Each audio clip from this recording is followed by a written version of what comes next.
کسی نے پوچھا ہے، پہلے میں یہ سوال پڑھ لیتا ہوں. مفتی صاحب، عامر لیاقت صاحب کے انتقال پر کچھ لوگوں نے انہیں مرنے کے بعد فاسق، کافر، میراثی کے القابات سے نوازا. کچھ لوگوں نے ہر کام کو صحیح اور انتہائی قابل تقلید اور معصوم بنا کر پیش کر دیا.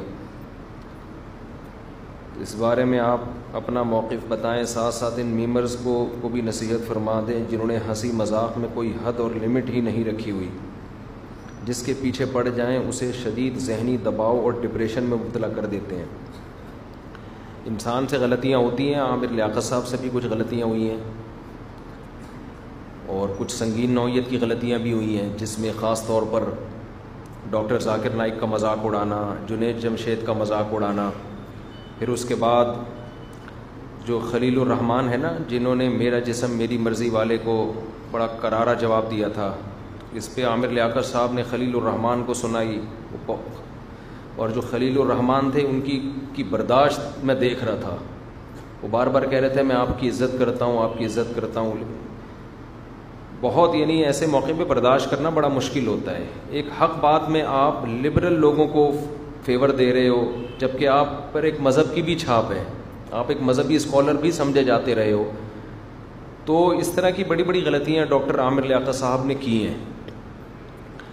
لیکن یہ کہ انسان ہے، بہرحال جہاں خامیاں ہوتی ہیں کچھ انسان میں خوبیاں بھی ہوتی ہیں.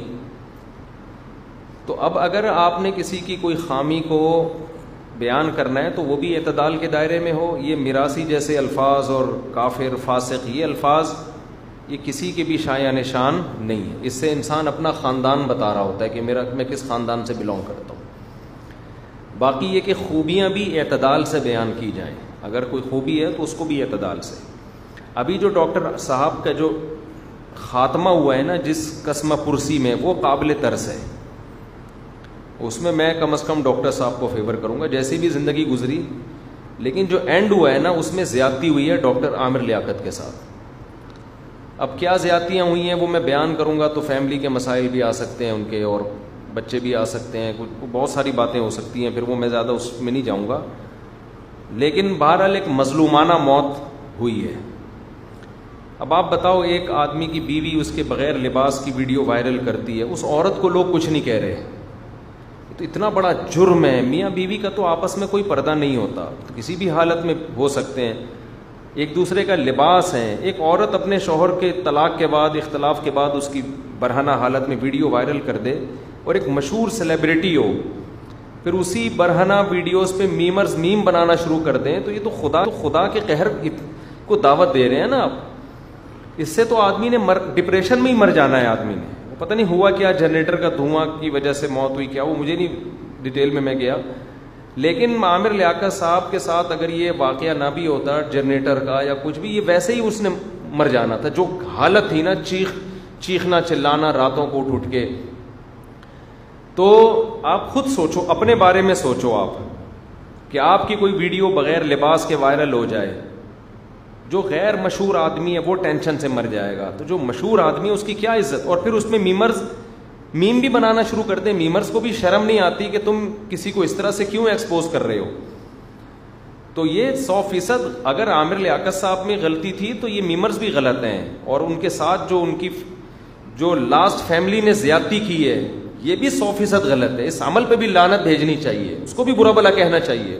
میرا تو خیال تھا اب اس پہ کیس ہوگا کہ کسی کی برہنہ حالت میں ویڈیو وائرل کرنا، یہ تو پاکستان کے جو لا ہے اس کے تحت بھی غیر قانونی حرکت ہے. لیکن میرا خیال ہے ڈاکٹر صاحب اتنی ڈپریشن میں تھے کہ وہ کیس بھی شاید نہیں کیا انہوں نے. تو اچھائیاں بھی ہوں گی، خوبیاں بھی ہوں گی، خامیاں بھی ہوں گی. ہر چیز اعتدال سے ہونی چاہیے. اور اب تو جو مرنے والا ہوتا ہے وہ تو اپنے انجام کو پہنچ گیا. ہمارے لیے حکم یہ ہے کہ خامیاں تھیں تو مغفرت کی دعا کی جائے کہ اللہ ان خامیوں کو معاف کر دے. ایمان پر، بہرحال ایمان پر موت ہوئی ہے. مرنے کے بعد کسی کو میراثی، فاسق، اس طرح کے الفاظ کرنا یہ اپنے غیر خاندانی ہونے کی دلیل ہے. آپ اپنا خاندان بتا رہے ہوتے کہ میں کیا ہوں. یہ بہت بری حرکت ہے. اور خاص طور پر دیندار لوگوں پہ تو یہ بالکل بھی سوٹ نہیں کرتا. لوگ تو کوشش کرتے ہیں ان سے اخلاق سیکھیں، کیونکہ بعض دینداروں کی طرف سے اس طرح کی باتیں آئی ہیں. تو اور میمرز اور یہ جو جنہوں نے بھی یہ برہنہ ویڈیو لیک کی ہے ان کو گالیاں دیں آپ, ان پہ لعنتیں کریں کہ یہ بہت زیادہ ٹینشن کی بات ہوتی ہے کسی کو اس طرح سے عذاب میں ڈال دینا. تو اللہ تعالیٰ ان کو ہدایت دے. میمرز کو بھی دیکھو, میمز بنانا اگر اس میں صرف ہنسی مذاق کی بات ہے تو وہ تو میری بھی میمز بنتی ہیں, بہت ہی زیادہ بنتی ہیں, پہلے ان کی منع کرتی تھیں, ہماری بھی بنتی ہیں. وہ لطیفہ نہیں ہے وہ قاری صاحب نے قبر کے پیچھے سے, میں ایئرپورٹ گیا کراچی ایئرپورٹ, تو ایئرپورٹ کے آفیسر مجھ سے ملنے کے لیے آئے, انہوں نے مجھے دیکھ لیا, مجھے اب دفتر میں بٹھایا, چائے منگوائی, کہہ رہے ہیں یار میری ڈپریشن ختم ہوتی ہے آپ کے شارٹ کلپ دیکھ کے. ایئرپورٹ کے آفس, سیکیورٹی آفس. تو میں نے کہا کیسے؟ انہوں نے پھر اپنا میرا چٹکلا سنایا مجھے.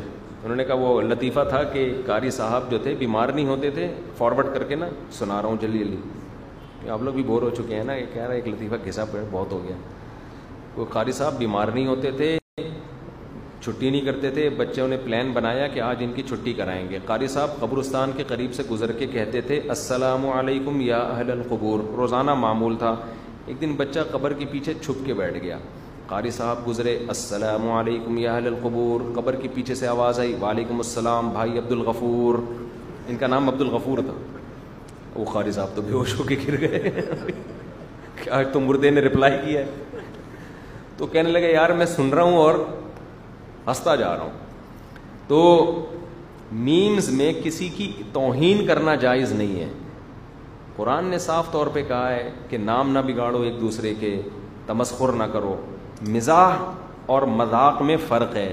مزاح نبی صلی اللہ علیہ وسلم نے بھی کیا ہے, مزاح کیا ہے. بہت سارے واقعات ہیں حدیث میں جس میں آپ نے مزاح کیا. مذاق اڑانے کا مطلب یہ ہوتا ہے کہ آپ اگلے کو ایک تماشا بنا رہے ہو میمز کے ذریعے. تو ڈاکٹر عامر لیاقت کا مذاق نہیں اڑایا گیا, یہ آخری دنوں کی بات کر رہا ہوں جس میں بغیر لباس کے جو ان کی ویڈیو وائرل ہوئی ہے اس میں تماشا بنایا گیا ہے. یہ کل آپ کے ساتھ بھی ہو سکتا ہے, جو میمرز ہیں ان کے ساتھ بھی ہو سکتا ہے. اور اس میں آپ عورتوں کو, جو اس طرح کی شرارتی عورتیں ہیں ان کو آپ پروموٹ کر رہے ہو. اس کا تو مقصد ہی یہی تھا ذلیل کرنا. ہونا تو یہ چاہیے تھا اس کے خلاف میم بناتے جس نے اپنے شوہر کی ویڈیو وائرل کی ہے. میں تمہارے درجنوں اختلاف ہو سکتے ہیں, اختلاف کو اس حد تک جانا کہ آپ اس کی برہنہ ویڈیو. اچھا یہ بات میں بار بار کہتا ہوں, طلاق کے بعد میاں بیوی ایک دوسرے پہ الزام لگاتے ہیں, ان الزامات کو سچا نہ سمجھا کریں,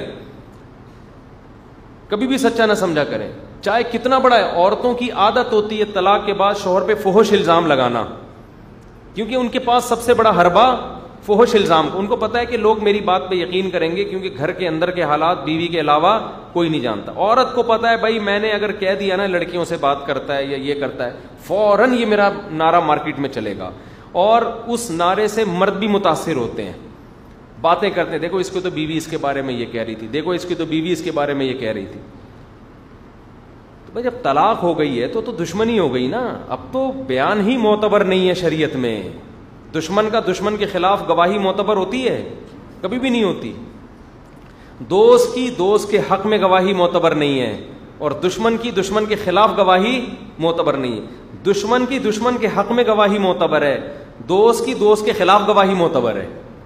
اصول یہ ہے شریعت کا, دنیا کا اصول ہے, صرف شریعت کا نہیں ہے. تو یہ بہت ہوتا ہے